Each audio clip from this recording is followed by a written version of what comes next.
গ্রামের বাড়ির একটা সুবিধা হচ্ছে কি জানেন, এদিক সেদিক খুঁজলেই অনেক কিছু পাওয়া যায়, যেটা নেচার থেকেই নেওয়া।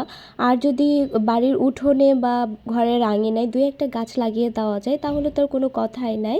আসসালামু আলাইকুম সবাইকে, আমি জান্নাত ফ্রম জেটি সিস্টার্স ব্লগ। চলে আসছি নতুন একটা ভিডিও নিয়ে। তো এখানে দেখেন আমরা হচ্ছে গিয়ে আমাদের বাড়িতে গিয়েছিলাম তখন।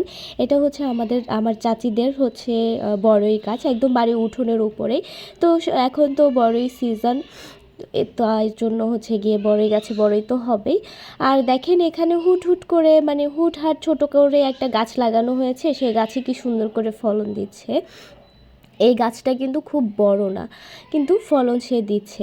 তো গ্রামের বাড়িতে থাকলে এইভাবেই আসলে প্রকৃতিকে যদি আপনি ব্যবহার করতে জানেন, সে আপনাকে অনেক কিছু গিফট দিবে, সত্যি কথা। তো এখানে কাকি হচ্ছে গিয়ে আমাদেরকে বড়ই পেড়ে দিচ্ছিল। এগুলো কাঁচা দেখতে, কিন্তু আসলে খেতে মজাই ছিল। কাঁচা হলে কি হবে, একদম ফ্রেশ ফ্রেশ।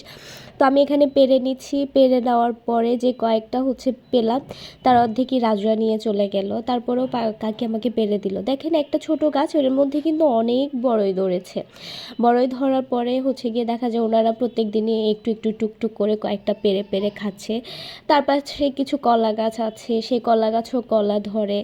তো এরকম আসলে নেচারকে ব্যবহার করতে জানতে হয়, সত্যি কথা।